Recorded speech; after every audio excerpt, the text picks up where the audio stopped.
पूरे विश्व के सभी महान धर्मों में ओम का बड़ा महत्व है, जो अलग अलग रूप में प्रदर्शित होता है। ओम ब्रह्मांड की मूल ध्वनि है, जिससे सृष्टि का निर्माण हुआ है। हमारे सनातन धर्म में कहा जाता है कि भगवान शिव के डमरू से निनाद उत्पन्न हुआ, कंपन उत्पन्न हुआ, शब्द उत्पन्न हुआ, जिससे सृष्टि का निर्माण प्रारंभ होना बताया जाता है। ओम शब्द अ उ म से मिलकर बना है। एकॉस्टिक यंत्र से जब ओम का पैटर्न बनाया गया, जो हमारे प्राचीन काल में मंदिरों में मंडलों में बताया गया, वैसा ही बनता है। जिसके एक चक्र बनता है ओम की ध्वनि का, बीच में एक केंद्र होता है, जैसा ब्रह्मांड होता है जिसके केंद्र में सूर्य है, उसके चारों तरफ ग्रह घूमते हैं, वैसे ही ओम का पैटर्न बनता है। अर्थात ओम वह मूल ध्वनि है जो पूरे विश्व में प्रत्येक कण में समाहित है। उसका जो आकार है प्रत्येक कण में दिखाया। हम पेड़ों को देखते हैं तो उसमें ओम नज़र आता है, प्रत्येक वस्तु में ओम नज़र आता है। तो ओम का पैटर्न सब जगह है। और जब इक्वेस्टिक मॉडल बनाया जाता है, पैटर्न बनाया जाता है, तो वो ब्रह्मांड का नक्शा ही होता है, जिसके केंद्र में एक केंद्र बिंदु होता है और उसके चारों तरफ गोले बने होते हैं, जैसा कि सौर मंडल या ब्रह्मांड होता है, जिसके चारों तरफ ग्रह पिंड चक्कर लगाते हैं सूर्य के।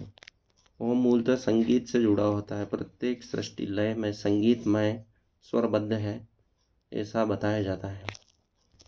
एक हार्मोनिक्स पूरे ब्रह्मांड में व्याप्त है और वह ओम है। प्रत्येक कण की आवाज़ सुनी जाए तो वह ओम लिपिबद्ध होती है, रिकॉर्ड होती है। सूर्य की जब आवाज़ रिकॉर्ड की गई तो उसमें ओम की ध्वनि आ रही थी। पृथ्वी की भी एक आवाज़ होती है जो ओम के रूप में ही उच्चारित होती है। प्रत्येक जीव जंतु बोलना नहीं जानते हैं मनुष्य की भांति, लेकिन उनकी आवाज़ ओम के पैटर्न में होती है। गाय रंभाती है तो ओम के पैटर्न में, और श्वान भी ओम के पैटर्न में ही बोलता है। यदि आप सभी प्राणियों की आवाज़ सुने तो वह ओम का ही उच्चारण कर रहे हैं। ओम अ उ म शब्द से मिलकर बना है। ये 3 शक्तियों का प्रतीक है। अ उ म, अ ब्रह्मा का प्रतीक है, उ विष्णु का प्रतीक है, म शिव का प्रतीक है, या इसका हेर फेर भी हो सकता है।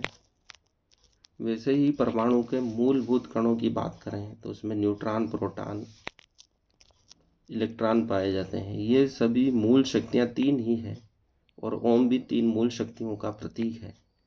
और उसमें संगीत है, स्वर है, या अनाहत स्वर है। ओम में किसी भी जिमान तालुका का प्रयोग नहीं होता है।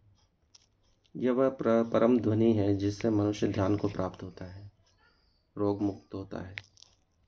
ओम ब्रह्मांड और प्रत्येक कण की मूल आवाज़ है। आमीन, एक ओंकार, यह सब ओम के ही ध्वनि स्वरूप हैं, जो हमें परमात्मा की ऊर्जा से जोड़ने का काम करते हैं। प्रत्येक देवता, चाहे विष्णु हो, उनके हाथ में शंख है, ब्रह्मा के हाथ में शंख है, शिव के हाथ में डमरू है, सरस्वती के हाथ में वीणा है, नारद के हाथ में भी वीणा है।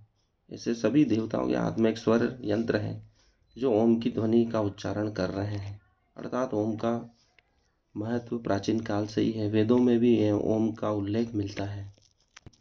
विभिन्न मंत्र ओम से ही प्रारंभ होते हैं और उनका विशेष स्वर विज्ञान है, गायन की पद्धति है, जिससे हम परमात्मा से जुड़ सकते हैं। पूरी सृष्टि वाइब्रेशन से, कंपन से उत्पन्न हुई है और वह कंपन ओम है। हम अभी भी शांत होकर निर्वात में या बिल्कुल शांति में आवाज़ सुनते हैं तो ओम की ध्वनि सुनाई देती है। हमारे मस्तिष्क से भी लगातार ओम की ध्वनि उत्पन्न हो रही है। ओम कण कण में व्याप्त है। उसी की ऊर्जा से सृष्टि बनी और थमी हुई है, चल रही है। ग्रहों पिंडों को ऊर्जा मिलती है, जिसके कारण वह गतिमान है, टिके हुए हैं ब्रह्मांड में। ये ओम के कारण है। ये ओम से ही सूक्ष्म रश्मियाँ उत्पन्न होती है, जिससे गुथे हुए हैं ग्रह, ब्रह्मांड, पिंड, सूर्य, तारे आदि नक्षत्र। उसी से गुरुत्वाकर्षण उत्पन्न हुआ है, एंटी ग्रेविटी आदि सब उसी से उत्पन्न हुए हैं। इसलिए ओम का महत्व है।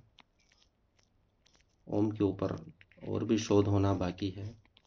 और लगातार वैज्ञानिक ओम के ऊपर शोध कर रहे हैं और उसके अद्भुत परिणाम आ रहे हैं।